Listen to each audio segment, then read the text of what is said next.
New videos every day. Life, wisdom, Psychetruth, massage. This is Athena Jezik, and today I'm going to show you some different body types. You probably don't recognize this person. This is Dena. She does do other things on Psychetruth, and she's very physically fit, and so her body type is much more muscular than what we are normally working on. So I'm going to give her a basic back massage the way I do. I'm not doing sports massage. I'm not doing anything any differently than what I do for everybody. But I will tell you where I feel differences, and so those of you that have more fit bodies, you can know that you can still get a lot of result out of work that isn't typically the sports massage. It seems like sports massage works better closer into the date of the event, or during the event, or after the event, is how I've typically noticed it to be. But I have worked a lot of fit people over my years of massage therapy. So we're thankful that Dena is with us to give us an idea of what a body that has been worked is like to be massaged. So I'm going to start out the same with getting up into the neck and then opening the shoulders a little bit and using the thumbs. Now the thing about a body that has the muscle definition is it's much easier to find your way around because the muscles are developed the way that muscles are to be developed, and so you're not dealing with a lot of other tissue. And just down the spine and across the back. And what I'm feeling is there's some tension across the shoulder blades in the center, right in the thorax. And down we go, back up. And this is good to do 3 times if you're a massage therapist out there and you're looking for a new routine. She seems a little more developed on the right side than the left side. We all have a side that's a little stronger. And when I go down the flanks here, the erector spinae, there's more development on the right side of her body. Coming up here, we do the normal, coming up the mid-back, along the vertebrae, and then stretching out the trapezius muscles. You want to go little by little, just inch your way down, stretching, and what you're going to feel is right about here, you're going to cross over the levator scapula muscle. Oftentimes there's crepitus, which is a crunching, or there you feel like you go up a step.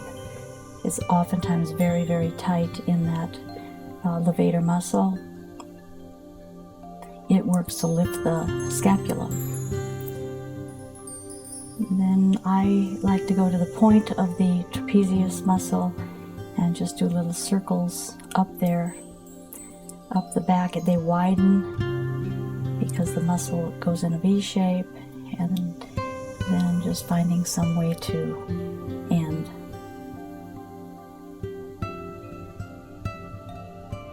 Then what I typically go next is I do it just the opposite, and this is with thumb iron. Coming down the trapezius. For those of you out there who are doing massage therapy, this routine that I've developed over the years is a real thorough routine. Both sides get worked the same. I would suggest you find yourself a routine that you can do and just stick with it. It's like the very basic work. You can deviate from it, but you will be sure to cover what you need to cover if you stay within some sort of a framework of a routine. We can come out, we can pick up a little bit. I never go too aggressively in here unless there's problems, because the work that I've done over the years is not so much for specific things. It's more for relaxation and moving the blood flow. I work across the scapula in a couple of directions, and it's interesting because I can feel the different muscle muscle parts that are going there, the different muscles that are across the scapula. And then you can pick up the scapula from underneath. You can go underneath that scapula and work it a little bit like so. And of course you can get deeper into it, but for this demonstration I'm not going to do that. And then I always broad hand the down the back within the line of the rib cage and come across the hip, and then begin to work from the sacral area along the hip crest. Just a little, now there's a bit of, you can tell that the back has been worked pretty well. There's a lot of little ripples back there. You can also feel the definition of where the muscles start and stop. It's not bad, but you can tell there's been a little bit of extra work done. The low back is always very vulnerable. No matter what you do, the low back is involved. So take a lot of care of your lower back.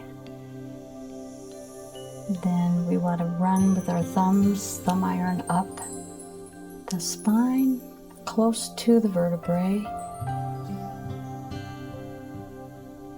Now the muscles are softened quite a bit in the thorax area, in the rhomboid area there, where they started out to be a bit tense. Now there's a difference between tension and tone. You can feel it when you learn the difference, you can feel it very distinctly. A tense muscle has a lot different feeling than a toned muscle. And there's a lot of tone in this particular body.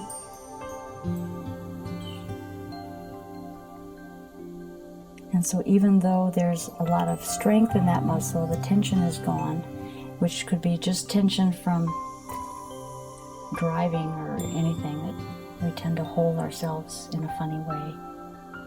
It relaxes out quickly, which is a sign of a good muscle. Then we can work across.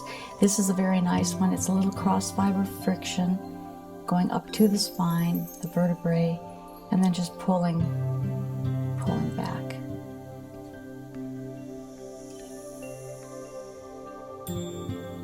Okay, now here we're getting into some other muscle groups. So because it's so developed, it's feeling bigger than it was farther down the back. You just keep working the same way. If the texture of the muscle is good, then just keep going. It just means that there's a development in that muscle. And then we can run the fingers back up and around the shoulder and down. So then we do the same thing on the other side. Well, I'll have to be down a little bit mispositioned because of the camera angle, so again, the biomechanics of myself is out of alignment. I'm well aware of it. Okay, so we're starting here. We're stretching down through the trapezius to the scapula.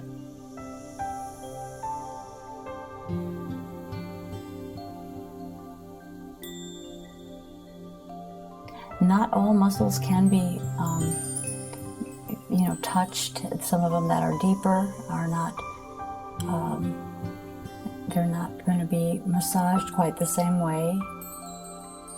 But oftentimes if you go into the work slow enough and careful enough, the top muscles will open up enough for you to get in and somewhat be able to work them much better than if you go in aggressively. They're going to have resistance against them. The body will push back, and a lot of that relief is muscle failure.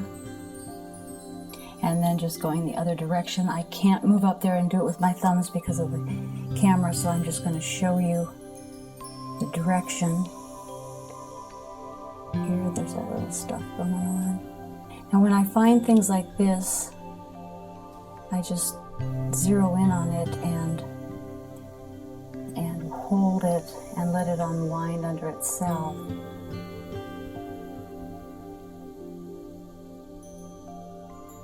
This is on the stronger side of her body, so there's always a little more work that goes on one side or the other. And it feels like it's pulsing good. And the quality of that has changed. It's much smoother right through there where I was concerned. It was a little knot, just a little tiny knot. And it's kind of running up this way.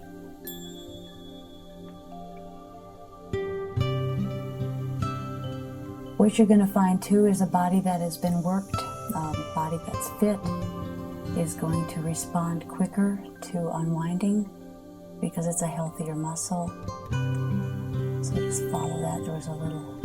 There was a release down under my finger, and that little muscle, that little knot is gone. Okay, so we're doing well. Up over the shoulder blade.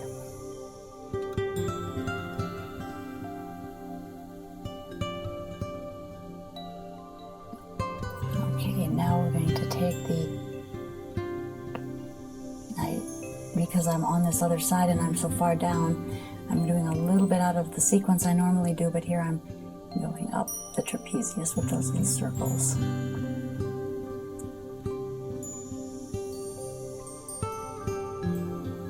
Okay. I thought I felt something down here. Nope. When they're fit like that, you have to be pretty aware of the different muscles, and because sometimes when you pop over a muscle or it's laying on top of another muscle, you might think that it's a problem area when it's really not. So it's important for you to look at those anatomy books and get your bearings. Then we just bring ourselves broad-handed down, and then are working along the hip. Now I'm giving pressure about the same that I usually use. The muscle is opening up well and inviting me in, so I'm following its lead. Here's a little something going on here. So I never try to figure out what it is or what it isn't. I just find something and work it. It's like a little knot or a little restriction, a little area of tension, and let it unwind. And there we go, it's all gone. That's what your fingers are going to want to do. You're going to want to pay close attention to whenever you feel an anomaly in the muscle, you want to correct it out. And if you know how to do that without just the forceful pushing, you're going to have the result happen much better, and it will last. When you push it hard and force it to force against it, where you're going to go with that is muscle failure. The muscle will relax, but it didn't relax because it wanted to relax. It relaxed because it lost the ability to remain tight.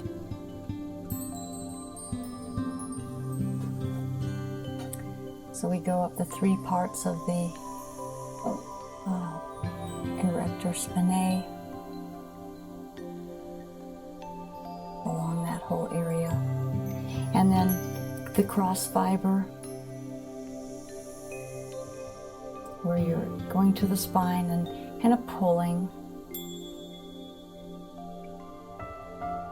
And working all the way up, it all feels good. And when you go different directions with things, you can find knots or things you might need to work on. So far, everything's good.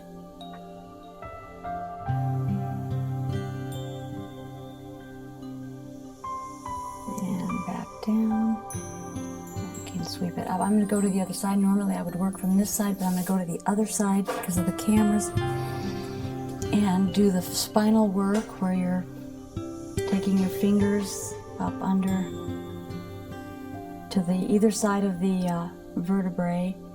Hope I can do it with this hand. And then you're vibrating down as best you can. It's really difficult for me. This hand isn't trained to do it. And then spreading it out.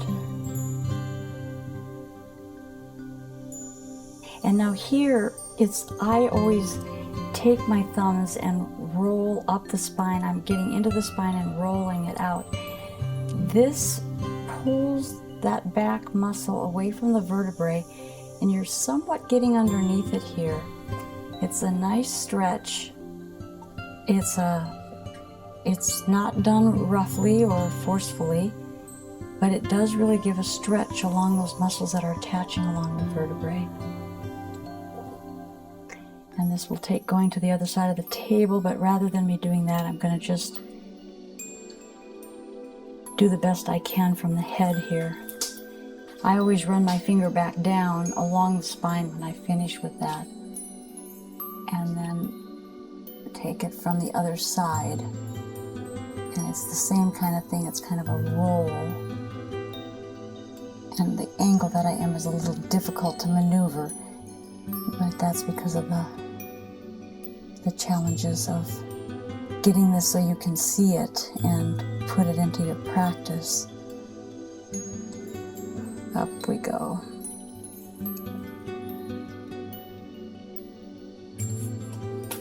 And then, like I say, then running back down along that vertebrae. And as you keep going, you're going to feel the muscle getting more pliable and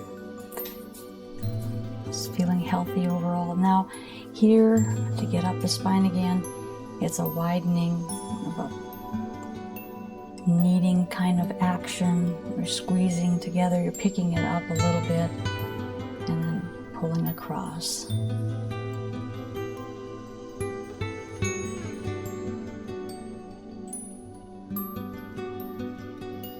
And the vibration back down.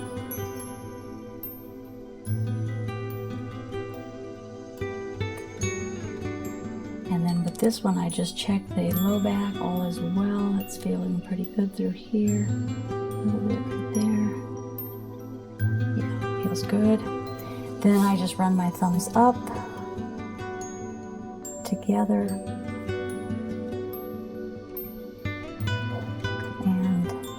A lot of work along the spine feels good because there's a lot of attachments there. There's a lot of different movement that the spine does, so there's a lot of different muscle direction, and some of the muscles deeper in are very small. Okay. And then I like to go in between. Now you don't want to go on top of the bone, but I like to go around and in between. Because it's just, again, it's just getting a little bit of stimulation in between each joint at least the superficial level, but there's attachments.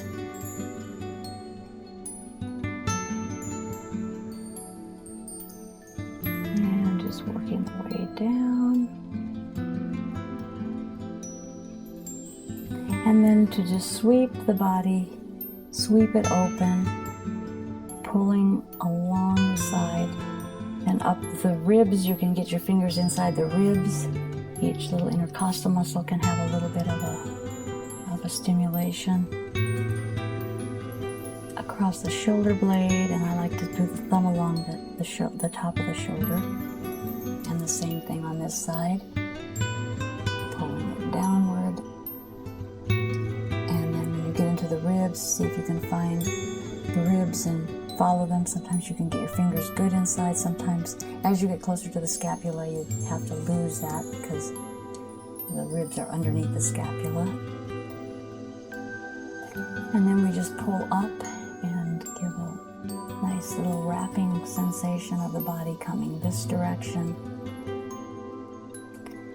Up and then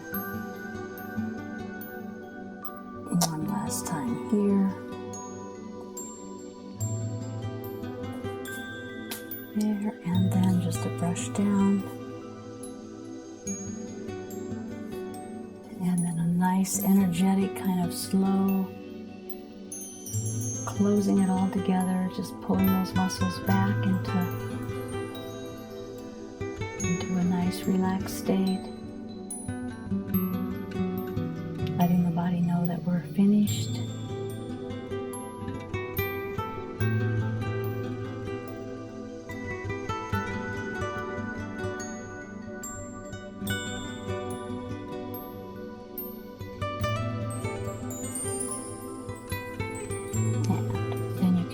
brush the body off, do light little strokes, and just stimulating the skin. And there we have it. Okay, so that's a general back massage. You got a chance to see a couple little knots unwinding in a couple of areas. It's a very fit back, a very muscular back, so you'll find the muscles are much more flexible. They're soft, but they do have a different quality because of the tone, and try to define the difference between tone and tension. So thank you very much. This is Athena Jezik.